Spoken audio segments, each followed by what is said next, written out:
اے محبت عجب آثار نمایاں کر دی، اے محبت عجب آثار نمایاں کر دی، زخم و مرہم برہ یار تو یکساں کر دی، زخم و مرہم برہ یار تو یکساں کر دی۔ السلام علیکم ورحمۃ اللہ وبرکاتہ۔ زخم و مرہم برہ یار کے گزشتہ پروگرام میں ہم نے سنا کہ کس طرح حضرت مسیح موعود علیہ السلام کے خلاف بر صغیر کے تمام مذاہب اسلام دشمنی میں متحد ہو گئے، اور آخر میں ہم دیکھیں گے مسلمان بھی ان کے ساتھ مل گئے۔ اللہ تعالیٰ کی قائم کردہ جماعت کی راہ میں روک ڈالی گئی ہر قسم کی، اور حضرت مسیح موعود علیہ السلام کو قتل کی دھمکیاں دی گئیں، اور یہاں تک کہ اقدام قتل کے الزام میں بھی مقدمے بازی میں الجھایا گیا۔ آج ہم معمول من اللہ حضرت مسیح موعود علیہ السلام کی مسیح ناصری یعنی حضرت عیسیٰ علیہ السلام کے ساتھ مماثلت اس رنگ میں بیان کریں گے کہ نام نہاد ملا اور حکومتی کارندوں نے مل کر مخالفت کا ایسا بازار گرم کیا کہ صرف خدا کے مامورین کے حصے میں ایسی مخالفت آیا کرتی ہے۔ میں بات کا آغاز کرتا ہوں مکرم نصیر حبیب صاحب سے۔ السلام علیکم ورحمۃ اللہ۔ نصیر صاحب، گزشتہ پروگرام میں ہم نے رلی رام کے کیس کے مقدمے پر بات ختم کی تھی، اور ایک حد تک اس کا تجزیہ بھی کیا گیا تھا، اور اس مقدمے یہ بنتا ہے 1870 کا موقع 1877 کی بات ہے، اور یہ بتائیے کہ ہم اس خاص طور پر اس مقدمے سے اور بعض آنے والے بعد کے مقدموں میں وہی بات سامنے آتی ہے، کیا وہ ایک نتیجہ ہے جو اخذ کیا جاتا ہے ان مقدموں سے؟ بسم اللہ الرحمن الرحیم۔ دیکھیں، اس من مقدمات سے اگر آپ ان کو غور سے پڑھ لیں، ان مقدمات کی کارروائی، آپ کو امت مسلمہ کے تمام مسائل کا جواب مل جائے گا۔ آپ کو وجہ بھی مل جائے گی ان کی، جس سے پوری امت مسلمہ کی جو جی ڈی پی ہے، آپ تو اکانومسٹ ہیں نا، وہ جرمنی کا ہاف ہے اور جاپان کا 1/4 ہے۔ کس وجہ سے، کیا چیز ہے، کیا لیک کرتے ہیں ہم کس جگہ، آپ کو یہاں سے پتہ چل جائے گا۔ حضرت مسیح موعود علیہ السلام پر یہ مقدمے کا آغاز ہوتا ہے، اور اس مقدمے کی سزا جو ہے 500 روپے جرمانہ یا 6 ماہ قید ہے، اور اس میں یہ ہے کہ وہ جو ہے رلیہ رام جو ہے وہ عیسائی ہے۔ مضمون حضرت مسیح موعود علیہ السلام نے آریوں کے خلاف لکھا ہے، اور اس میں ایک انسٹرکشن دی ہے لیٹر میں کہ یہ اس آدمی کو کیوں اتنا آیا، غضب میں کیوں آیا، طیش میں کیوں آیا، وہ تو آریوں کے خلاف لکھا تھا، یعنی اسے پتہ تھا کہ یہ عیسائیوں کا بھی جو ہے ناطقہ بند کر چکے ہیں، ان کے بھی جو ہے نا اور باندھ دیا انہوں نے، اور دوڑنے پہ مجبور کر دیا۔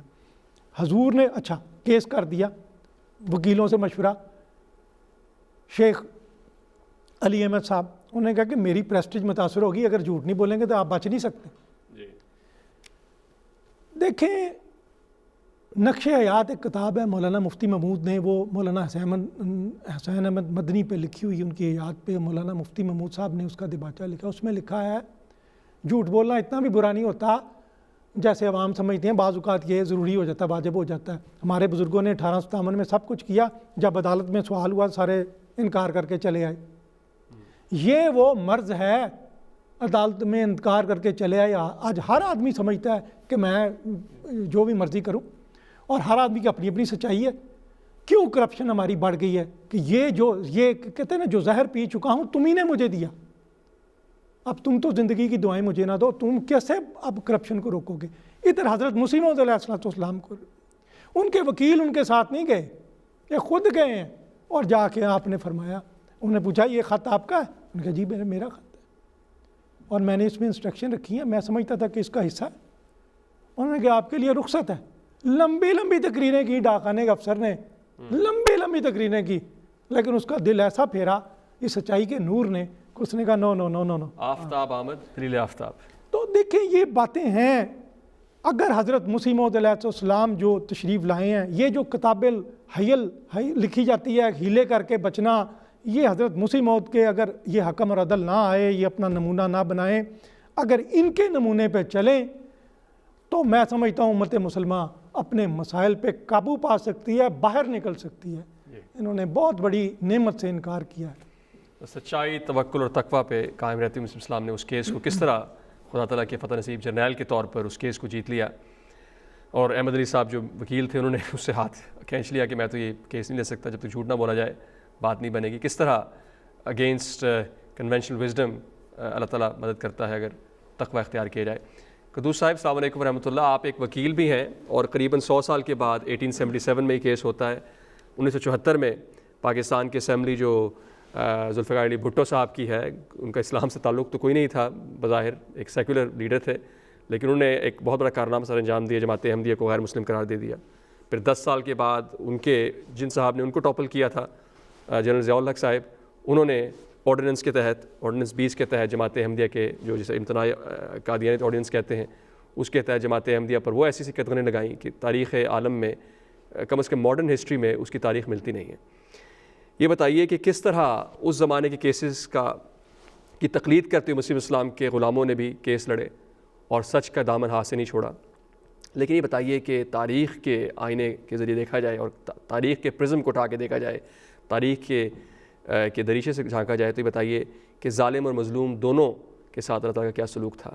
کیا ظالم جیت گیا, مظلوم ہار گیا, ناپید ہو گیا, کیا ہوا؟ فاروق صاحب, ظالم کی جو ہار ہے وہ آج ساری دنیا کو نظر آ رہی ہے. وہ لوگ جنہوں نے حضرت مسیح موعود علیہ السلام کی مخالفت کی, جو جماعت کی مخالفت کر رہے ہیں, ان کا اللہ تعالیٰ کیا حشر کر رہا ہے. جو لوگ قانون کی غلط استعمال کرتے ہیں, رلیہ رام کا جو کیس تھا وہ 1866 کا ایک ایکٹ تھا جس کو ایک دشمنان اسلام نے حضرت مسیح موعود کے خلاف استعمال کرنے کی کوشش کی, اور اسی کی پیروی میں 100 سال کے بعد جب آپ دیکھتے ہیں کہ جو ضیاء الحق صاحب کے دور کے جو قوانین ہیں یا جن قوانین کو احمدیوں کے خلاف استعمال کیا جاتا ہے, آج بھی اس وقت بھی احمدی اسیران راہ مولا ہیں جن کو ان قوانین کے غلط استعمال, جھوٹے الزامات کے تحت جو ہے وہ انہوں نے جیلوں میں وہ قید ہیں. اور کیا وجہ ہے کہ احمدیوں کے خلاف عرب دنیا میں بھی جو ہے وہ مخالفت ہے, ایسٹ ایشیا میں بھی قانونی مخالفت ہے, ساؤتھ ایشیا میں بھی کیسز لے کے آ رہے ہیں, اور وہی وجہ ہے جو حضرت مسیح موعود نے آج سے 100 سال پہلے بیان کر دی تھی کہ ان کے پاس جواب نہیں ہے. جب کیا وجہ ہے کہ ضیاء الحق صاحب نے آرڈیننس 20 کو ان کو پاس کرنے پہ مجبور ہوئے؟ اس کی وجہ یہ تھی کہ ان کو یہ سمجھ نہیں آ رہی تھی کہ کس طرح اللہ تعالیٰ کے خلیفہ کی جو زبان ہے اس کے اثر کو زائل کیا جائے. وہی بات جو 100 سال پہلے حضرت مسیح موعود کے اوپر لاگو ہوتی تھی وہ آج ان کے خلفاء کے اوپر لاگو ہوتی ہے. اور یہ سلسلے بڑے وسیع ہیں, اور جب ان لوگوں کو جا کے جو اس وقت بھی مجھے کئی دفعہ موقع ملا ہے کہ میں ان مقدمات میں جماعت کی طرف سے کسی سے میری کبھی اگر بات ہوتی ہے, مجھے یاد ہے کہ ایک عرب ملک میں جو ہے وہ ہمارے کچھ لوگ جیل میں تھے, اور وہاں پہ جو ان کے وکیل تھے, غیر احمدی وکیل, انہوں نے کہا کہ جو پروسیکیوٹر ہے جس کا کام ہے کہ وہ ان مقدموں کو انفورس کرے, وہ مجھے آ کے پوچھ رہا تھا کہ یہ کیسے ان کی اتنی خوبصورت تعلیمات ہیں جو یہ عرب احمدی ہمیں بتاتے ہیں ہر چیز کے اوپر, وحی کے بارے میں, الہام کے بارے میں, جہاد کے بارے میں, لیکن یہ کیا وجہ ہے کہ باقی سب کچھ تو ٹھیک ہے, لیکن یہ کیا وجہ ہے کہ یہ بار بار اس ہندوستانی کا نام لیتے ہیں؟ تو اس کے اوپر حضور نے فرمایا تھا کہ ان کو یہ بات سمجھائیں کہ اگر حضرت مسیح موعود کی تعلیمات نہ ہوتی تو ہمارے میں اور آپ میں کوئی فرق نہیں ہونا تھا. تو یہ جس قسم کی بھی قانونی ہمارے خلاف یہ حربے استعمال کر لیں, قانون کا غلط استعمال رلیہ رام صاحب نے کیا, اور قانون کا غلط استعمال آج کرتے ہیں نعوذ باللہ جب وہ کسی احمدی کے اوپر الزام لگاتے ہیں کہ اپنا قرآن اگر وہ پڑھ رہے ہیں تو وہ بلاسفمی ہے, اگر وہ اب کسی کو السلام علیکم کہتے ہیں تو وہ قانون کے خلاف ہے اور وہ اسلام کی دشمنی ہے.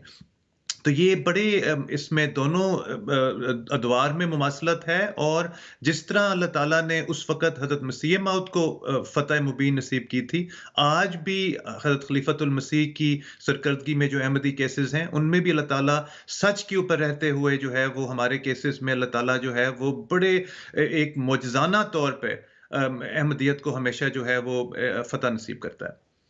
دیکھیے تو آسان بات نہیں ہوتی محمد اللہ کا اس طرح اس کی ذات کے اوپر حملے کیے جاتے ہیں، اور اللہ تعالیٰ کے فضل سے آن وسلم کی ذات ایک اس کی تاریخ بیان کرتی ہے کس طرح سچا جو ہے وہ ہمیشہ اس کی آواز دنیا کے کناروں تک پہنچتی ہے۔ اور ایک طائف کی ایک شامی جو تھی وہی اوج شعور درد تھی، اس کے بعد ہم دیکھتے ہیں کس طرح وقت بدلا، زمانے بدلے، لیکن وہ حقیقتیں نہیں بدلیں کہ اللہ تعالیٰ کا جو پیغام ہے وہ کنسسٹنٹ ہے، اور وہ پیغام جب اللہ تعالیٰ دوبارہ دنیا کو بھیجتا ہے اسی پیغام کی کا احیا کرتا ہے تو مخالفین اسی طرح اسی قوت کے ساتھ کھڑے ہو جاتے ہیں، اور وہی مخالفتیں ہر طرف سے شروع ہوتی ہیں، لیکن اللہ تعالیٰ ہمیشہ اپنے پیارے کے ساتھ ہوتا ہے۔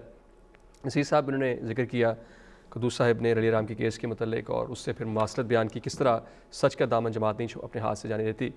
یہ بتائیے کہ جب رلی رام کا کیس ختم ہو گیا اور مسیح اسلام کی باعزت آپ کو اس کیس سے اللہ تعالیٰ نے بری فرمایا، بریت ہوئی آپ کی، یہ بتائیے کہ اس کے نتیجے میں کیا دشمن کی آنکھیں کھل گئیں، کیا دشمن کا زور کم ہوا؟ دیکھیں اس میں دشمن نے تو اپنا جو کام کرنا ہے اس نے کرنا ہے، اور صرف یہ بات ہے کہ دشمن تو اکٹھا ہو گیا۔ آپ کو پتہ ہے کہ 1851 میں عیسائیوں کی تعداد ہندوستان میں 91,000 تھی، 91,000 تھی، اور 1881 میں یہ تعداد 4,70,000 ہو گئی تھی، اور بڑی تیزی سے بڑھ رہی تھی۔ یہ حضرت مسیح موعود علیہ السلام تھے جنہوں نے آ کے عیسائیوں کو بھاگنے پہ مجبور کر دیا، اور یہ جو مناظرہ ہوا ہے آتھم کے ساتھ، اس کے بعد انسٹرکشن دی گئی ہیں کہ ان کے ساتھ آپ نے بات نہیں کرنی، احمدیوں کے ساتھ بات نہیں کرنی۔ اور دوسری طرف ان کا جو کانسیپٹ تھا عام مسلمانوں سے تو یہ تھا نا کہ حضرت عیسیٰ، تو مسلمانوں نے تو حضرت عیسیٰ کے ساتھ ایسی صفات تھی کہ ان کو خدائی کے رنگ نظر آتا تھا، وہ کہتے تھے انہوں نے ہی آ کے بیڑا پار لگانا ہے، تو ان کو کیوں نہ آپ مانیں۔ کئی لوگ اس طرح ہو گئے، بڑے بڑے اچھے علماء کے گھرانوں سے، بڑے بڑے صوفیاء کے گھرانوں سے لوگ ہو گئے عیسائی۔ تو اس میں دیکھیں ہمیں یہ بڑھتا چلا جا رہا ہے۔ جب آتھم جو ہے اس کا قتل ہوتا ہے، اس کے بعد مارٹن کلارک کیس کرتا ہے، کیس اپنا انتقام لیتے ہیں وہ، اور اس کے ساتھ مولوی محمد حسین بٹالوی صاحب شریک ہو جاتے ہیں، اور آریہ جو تھا وہ جج تھا وہ شریک ہو جاتا ہے، اور اسے وہ کہتے ہیں وہ اطلاع دی گئی ان کو کہ یہ جو جج ہے اس نے تو تہیہ کر لیا ہے، اس نے آریوں کی میٹنگ میں گیا، انہوں نے کہا کہ یہ شخص آتھم کے قاتل ہیں یہ، اگر یہ شکار بچ گیا آپ کے ہاتھ سے تو قوم آپ کو معاف نہیں کرے گی۔ اس نے کہا کہ میں پہلی پیشی پہ اب عدالتی کارروائی عمل میں لاؤں گا۔ عدالتی کارروائی کا مطلب یہ ہوتا ہے کہ ان کو ملزم کو آپ جو ہے بغیر ضمانت کے جیل میں بھیج سکتے ہیں۔ تو وہ اس نے تہیہ کر لیا۔ یہ عیسائی اکٹھے ہو گئے ہیں، آریہ اکٹھے ہو گئے ہیں، مسلمان بھی جو ہے ان کے ساتھ جا کے مل گئے ہیں۔ یہ ساری قوتیں، اور حضرت مسیح موعود علیہ السلام پہلے سے بتا رہے ہیں کہ مجھے فتح ہوگی، میں شیر ہوں، اور ان کو جا کے بتایا کہ اس نے کہا ہے کہ وہ میرا شکار ہے۔ حضور نے فرمایا میں اس کا شکار ہوں؟ میں اس کا شکار نہیں ہوں، میں شیر ہوں، اور وہ بھی خدا کا شیر، اور مجھے ہاتھ لگا کے تو دیکھے۔ تو کہتے ہیں ان کی آپ کی آنکھیں جو ہیں وہ نیموا رہتی تھیں، اس وقت چمک اٹھی تھی۔ تو وہ حضور نے پہلے فرمایا مجھے ہاتھ تو لگا کے دیکھے۔ تو یہ ساری باتیں ایویڈنس میں ہیں، اور تاریخ میں ثابت ہوا ہے کہ ان تمام مخالفتوں کے باوجود اللہ تعالیٰ کا جو مامور تھا، اللہ تعالیٰ کا جو بندہ تھا، کس طرح وہ نکلا ہے، خدا رسوا کرے گا تم کو میں اعزاز، اور وہ کس طرح وہ فتح یاب نکلے ہیں، ایک فتح نصیب جرنیل کی صورت فتح یاب نکلے۔ ناظرین اب آتے ہیں اب اس مخالفت کے دور اگلے دور میں آتے ہیں، جس میں اب الہی اذن کے مطابق مسیح السلام نے بطور مسیح ہونے کے دعویٰ فرمایا، اور مخالفت کے اس نئے دور میں مسلمان بھی اب میدان میں اتر آئے، اور بھول گئے کہ آن صلی اللہ علیہ وسلم کی نیابت میں حضرت مسیح موعود علیہ السلام نے کس طرح اسلام کا دفاع کیا ان تمام قوتوں کے ذریعے جو اسلام سے باہر بھی اسلام پہ حملے کر رہی تھی، اسلام کے اندر بیٹھ کر بھی اسلام کو نقصان پہنچایا جا رہا تھا. اور اب کفر کے فتووں کی بھرمار لگ گئی. اب مثلا ایک مثال ہے، اب اس زمانے میں دیکھتے ہیں کہ بعض اوقات لوگ کہتے ہیں کہ جماعت احمدیہ کا کوئی فرد ہے تو اس کا جنازہ نہیں پڑھنا، اور جماعت احمدیہ کوئی امام ہے اس کے پیچھے کسی نے جنازہ پڑھا ہے تو جنازہ پڑھنے والے جو ہیں وہ بھی ان کا جنازہ بھی اب نہیں پڑھا جا سکتا، اور جو پڑھے گا اس کا ایمان ضائع ہو جائے گا. اس قسم کی باتیں کوئی نئی نہیں ہیں، بلکہ میں قدوس ملک صاحب سے بات کرتا ہوں کہ جو احمدیوں کو زخم لگائے جا رہے ہیں آج کل، یہ بھی زخم اللہ کے فضل سے مسیح اسلام کے زخموں کی ایک کا عکس پیش کرتے ہیں. ایک بہت معمولی سے اس کا حصہ ہے جو ایک معمول اللہ کو زخم لگائے گئے، پھر آپ کے آقا و مطاع کو لگائے گئے. یہ بتائیے کوئی ایسا واقعہ پیش کیجیے تاریخ احمدیت سے جو اسی زمانے میں اس بیک گراؤنڈ کو پیش کرتا ہو، کس طرح جنازہ بھی پڑھنا ان کے لیے تکلیف دہ تھا. یہ پرسیکیوشن تھی جو معمول اللہ کو جس کا سامنا تھا. دوست بھائی بتائیے کچھ. جی بالکل فاروق صاحب، وہ کہتے ہیں نا، اردو میں کہتے ہیں کہ الٹا چور کوتوال کو ڈانٹے. اب کئی دفعہ آج انہوں نے ایک اپنا نیا چہرہ لے کے آتے ہیں سامنے، اور وہ کہتے ہیں کہ نہیں جی یہ جماعت احمدیہ جو ہے وہ دوسرے مسلمانوں کا جنازہ نہیں پڑھتے.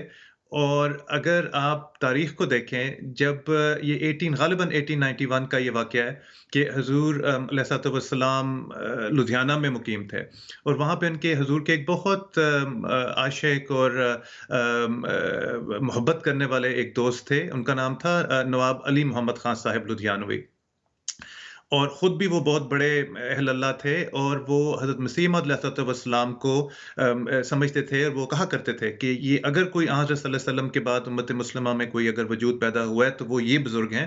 اور وہ یہ کہتے تھے کہ ان کی تحریر میں نور ہے، ان کے کلام میں نور ہے، ان کے چہرے پہ نور ہے حضرت مسیح موعود علیہ السلام کے بارے میں. اور اتفاقاً ایسا ہوا کہ جب ان کی طبیعت وہ مرض الموت میں مبتلا ہوئے تو اس وقت حضرت مسیح موعود علیہ السلام دعوی مسیحیت کے بعد لدھیانہ میں مقیم تھے. اب ان کو پتا تھا کہ میرا آخری وقت آ رہا ہے، اور انہوں نے صاحب کو حضور کو پیغامات بھجوانے شروع کیے کہ دعا کریں. ساتھ یہ کہا کہ اگر میں فوت ہو جاؤں تو میرا جنازہ آپ نے پڑھانا ہے، اور حضور نے کہا کہ میں ضرور پڑھاؤں گا.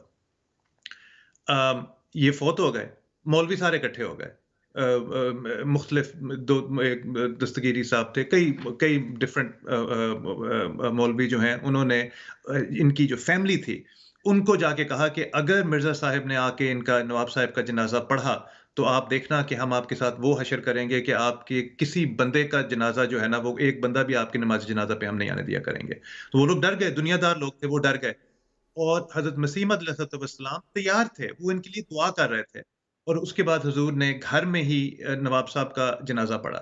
اب جو حیرت انگیز بات ہے وہ یہ ہے کہ یہ لوگ آج مڑ کے ہمارے اوپر یہ الزام لگاتے ہیں کہ کیوں آپ لوگوں نے جنازہ نہیں پڑھا، کیوں آپ نے یہ ایسے نہیں کیا یا ویسے نہیں کیا. یہ وہ زخم ہے جو میں حضرت مسیح موعود کے بارے میں سوچتا ہوں کہ کس طرح اسلام کا درد اللہ تعالیٰ نے ان کے دل میں بھرا ہوا تھا، اور وہاں پہ وہ موجود تھے، اور ان کو گھر میں یہ نماز جنازہ ادا کرنی پڑی صرف اس لیے کہ ان مولویوں کو یہ بات جو ہے، یہ ان کو یہ بات نظر آ رہی تھی کہ اسلام کی زندگی میں مولویوں کی موت ہے، اور اسلام کی زندگی سوائے حضرت مسیح موعود کے اور ان کے خلفاء کے اور ان کے قائم کردہ نظام کے تحت جو ہے وہ نہیں ہوگی. اور فاروق صاحب، میں اینڈ پہ میں یہ کہوں کہ وہی چیزیں انبیاء کے زمانے میں جو چیزیں ہوتی ہیں، وہی چیزیں پھر آگے ان کی امت کے زمانے میں وہ پلے آؤٹ ہوتی ہیں دوبارہ.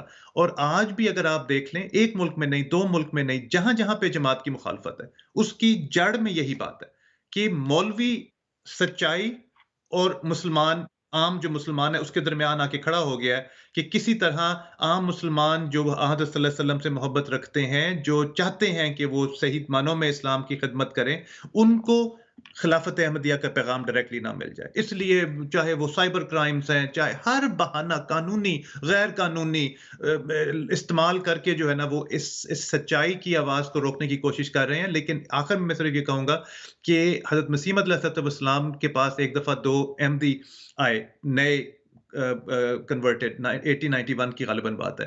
حضور نے تو پوچھا کہ آپ کی، کئی قادیان کے قریب رہتے تھے، حضور نے پوچھا کہ آپ کی کوئی مخالفت ہو رہی ہے؟ انہوں نے کہا نہیں حضور، بڑے اچھے لوگ ہیں. حضور نے کہا نہیں، پھر آپ نے میرا پیغام صحیح طرح نہیں پہنچایا. آپ آئیں، یہ 2 کتابیں ہیں، یہ آپ ان کو جا کے دیں تاکہ ان کو پتہ چلے، کیونکہ مخالفت الہی جماعت کے ساتھ مقدر ہے. اور جب تک مخالفت نہیں ہوگی اس وقت تک جو ایک خدا تعالیٰ کے وعدے ہیں ان کے پورا ہونے کا وقت نہیں آتا. تو یہ بڑی خوبصورت یہ دونوں پہلو ہیں پرسیکیوشن کی اور فتوحات کے. بلکہ آپ کی اسی بات سے وہ شعر مسلم اسلام کو یاد پھر آ گیا کہ اے محبت عجب آثار نمایاں کر دی، زخم و مرہم برہ یار تو یکساں کر دی. اب یہ باتیں جب یاد کرتے ہیں مسلم اسلام کی زندگی کی باتیں، تو میں سمجھتا ہوں کہ احمدی جس کو تکلیف دی جا رہی ہے پاکستان میں یا دوسرے ملکوں میں، جب یہ سوچتا ہے تو اس کے لیے مرہم بن جاتی باتیں خود بخود ہی ہے. اللہ تعالیٰ کی ذات خود مرہم رکھ رہی ہے ان کے زخموں پر، ہمارے زخموں پر. اور سب سے بڑی بات خلیفۃ المسیح کو تکلیف پہنچ رہی ہے ہر روز، ہم جانتے ہیں. آپ کی راتیں زندہ رہتی ہیں ان دعاؤں کے ساتھ. بہرحال یہ تو ایک اور مضمون ہے. بلکہ آج کل ناموس رسالت کے نام پر بڑا شور مچایا جاتا ہے کہ ہم ناموس رسالت کا تحفظ کر رہے ہیں، اور ایسے کام کیے جاتے ہیں آج کل کہ جو اسلام کے نام کو اتنا نقصان پہنچا رہے ہیں کہ اتنا نقصان کبھی تاریخ اسلام میں نظر نہیں آتا. اور مسیح اسلام کے زمانے میں بھی گستاخ رسول ہوا کرتے تھے، اور ایک بہت بڑے گستاخ رسول کا ذکر بھی ہم کرتے ہیں یہاں پر، جس کا نام تھا پنڈت لیکھ رام. اور اس نے بہت ہی ظلم کیا آن وسلم کی ذات پر حملے کر کے، اور جواب مسیح السلام نے اس کا دلائل اور دعا سے دیا. اور ایسا جواب تھا وہ کہ اللہ تعالیٰ کی ذات نے خود ہی اس شخص کا بدلہ لیا اور اس کا بڑا بھیانک انجام ہوا. اور بلکہ افسوس کی بات تو یہ ہے کہ پھر اس کے بعد مسیح السلام کی ذات کے اوپر ایسے حملے کیے گئے، مسلمانوں کی طرف سے بھی ایسا طوفان بدتمیزی کھڑا کیا گیا کہ خود آپ کی ذات مسیح السلام کی ذات خود ایک ٹارگٹ پر تھی. اور جس میں ایک بہت بڑے اس زمانے کے نام نہاد چوٹی کے عالم تھے مولوی محمد حسن بٹالوی، ان کا تعلق اہل حدیث مکتب سے تھا، مسلک سے تھا. اور انہوں نے بھی مسیح السلام کے خلاف آپ کی مخالفت کی وجہ سے جو آن وسلم کے گستاخ کے ساتھی تھے اور حمایتی تھے ان کا ساتھ دیا. کس قدر افسوسناک بات تھی. یہ حال تھا اس وقت کے مسلمان علماء کا، اور اب کے علماء کا حال ہم دیکھ رہے ہیں اپنی آنکھوں کے سامنے. اگلے پروگرام میں انشاءاللہ اس گستاخ رسول کا ذکر کریں گے، کس طرح اس کا انجام اللہ تعالیٰ نے مقدر کیا تھا. لیکن اگلے پروگرام سے پہلے یہ عرض کر دیں کہ اس ایک واقعے کے بعد اس گستاخ رسول کو جب چیلنج کیا گیا، خدا کے مامور نے چیلنج کیا، اور نتیجتاً خدا تعالیٰ کی رسی نے اس پر اس کے گلے کو پکڑ لیا اور اس کا ایک توق بن گیا، اور اس طرح خدا تعالیٰ کی تقدیر چلی. لیکن اس کے بعد کیسے کیس چلایا گیا مسلم اسلام کے خلاف، عدالتی کارروائی کی گئی، اور کئی سال تک یہ مصیبت کھڑی کی گئی عیسائیوں کی طرف سے. پھر ہندو بھی شامل تھے اور مسلمان بھی شامل ہو گئے. میں عرض کرتا ہوں نصیر صاحب سے مختصراً بتائیے کہ اس شخص کا، پنڈت لیکھ رام کا جو انجام تھا، اس کے نتیجے میں وہ کیا جھوٹے الزام تھے جو مسیح موعود علیہ السلام کی ذات پہ لگائے گئے، اور وہ کیا واقعہ تھا. پنڈت لیکھ رام تھا کون وہ شخص جس کا ذکر جماعت احمدی کی تاریخ میں بہت ملتا ہے؟ پنڈت لیکھ رام ایکچولی پنڈت لیکھ رام ول تارا سنگھ یہ پشاور کا تھا، پولیس میں ملازم تھا، بعد میں یہ مذہبی دنیا میں آ گیا. تو وہ یہ جو آریہ سماج تحریک اس کو اس نے جوائن کر لیا اور اس میں شامل ہو گیا. 1885 میں حضرت مسیح موعود علیہ السلام نے فرمایا کہ میں مامور من اللہ ہوں، مجدد ہوں. تو آپ نے دعوت دی، نشان نمائی کی کہ کوئی میرے پاس آئے، وہ رہ کے نشان دیکھے، 1 سال میرے پاس رہے، میں اس کو 200 روپیہ مہینہ دوں گا، اور یہ 2400 رقم میں پہلے جمع کرا دوں گا کسی جگہ.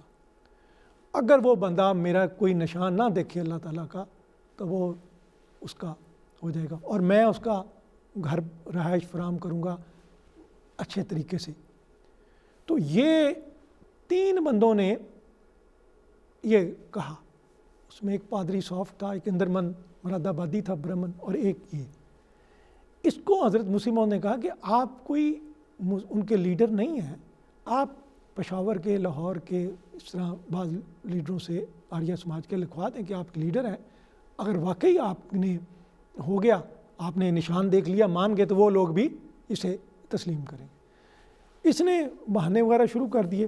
پھر یہ قادیان آ گیا، مرزا محمدین صاحب کے پاس جا کے یہ رہا، اور ان کی شے پہ اس نے حضور اس نے کہا جی میرے ساتھ مناظرہ کر لیں. حضور کہتے تھے، فرماتے تھے کہ آپ ایسے کریں، آپ اپنی کتاب سے دلائل دیں گے، اپنی شرطیوں سے، ہم قرآن کی آیات سے ثابت کریں گے.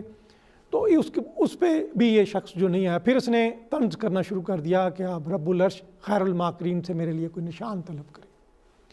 حضور نے پھر 1886 میں سے پوچھا کہ کوئی نشان اگر میں تمہارے بارے میں بتاؤں، تو انہوں نے کہا ہاں، میں نعوذ باللہ آپ کی پیشگوئی کو واہیات سمجھتا ہوں. آپ 1893 میں پھر حضور نے پیشگوئی کی کہ 6 سال کے اندر اندر یہ شخص ہلاک ہوگا.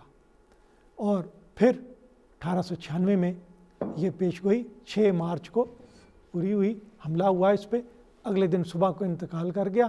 اور اس آپریشن ٹیبل پہ جب 6 مارچ کو لے جایا گیا تو ڈاکٹر تھے جو آپریشن وہ پہلے تو انتظار کرتا رہا ڈاکٹر کا، ڈاکٹر صاحب آئے، اور جب آئے تو وہاں مرزا یعقوب بیگ صاحب بھی تھے. تو وہ ڈاکٹر صاحب جب انہیں کہتے تھے مرزا صاحب یہ ذرا چیز پکڑائیں، تو یہ کانپ کے رہ گیا کہ مرزا صاحب یہاں بھی پہنچ گئے ہیں. تو وہ بات یہ ہے کہ پھر جو ہے اس کا یہ انجام ہوا، اور اس کے نتیجے میں پھر حضرت مسیح موعود علیہ السلام کو قتل کی دھمکیاں اور قتل کے منصوبے اور تمام لوگ جو ہیں وہ شریک ہو گئے. اور لیکن اللہ تعالیٰ نے یہ نشان ایسا پورا کیا کہ دشمنوں نے بھی یہ تسلیم کیا کہ نشان پورا ہوا. بعضوں نے تسلیم کیا کہ واقعی جو پیش گوئی تھی، اور بلکہ جو ہندوؤں تک نے بعض نے یہ پیش گوئی کو مانا کہ باقی جو ان کی پیش گوئی تھی یہ پوری ہوئی. اور وہ گستاخ رسول تھا. گستاخ رسول تھا. مین وجہ یہ تھی کہ وہ حضرت صلی اللہ علیہ وسلم کی شان میں گستاخیاں کرتا تھا. اور یہ انات تھا مسیح اسلام کو.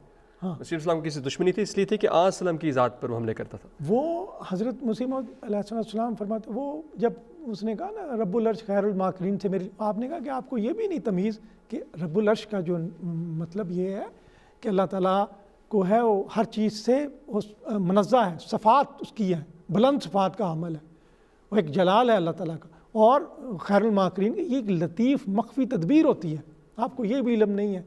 تو مین اعتراض یہ تھا، حضور فرماتے ہیں کہ اگر یہ گستاخی نہ کرتا تو آپ کا یہ پھر حضور یہ بھی فرماتے ہیں اگر ہم موجود ہوتے تو ہم اس کے بچانے کی کوشش کرتے، لیکن ہمیں خوشی ہے کہ اللہ تعالیٰ کی منہ کی بات پوری ہوئی. جزاکم اللہ. ناظرین، آن صلی اللہ علیہ وسلم کی عاشق صادق مسیح موعود صلی اللہ علیہ وسلم ہی تھے جن کے متعلق بلکہ رویا میں آپ کو فرشتوں نے بتایا، آپ کے متعلق کہا کہ ھذا رجل یحب رسول اللہ صلی اللہ علیہ وسلم.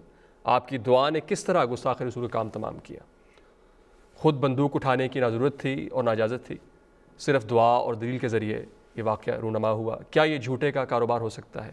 انشاءاللہ اگلے پروگرام میں پھر حاضر ہوں گے اور زخم مرہم کی داستان کو جاری رکھیں گے انشاءاللہ. السلام علیکم ورحمۃ اللہ وبرکاتہ. اے محبت عجب آثار نمایاں کر دی، اے محبت عجب آثار نمایاں کر دی. زخم و مرہم برہ یار تو یکساں کر دی. زخم و مرہم برہ یار تو یکساں کر دی.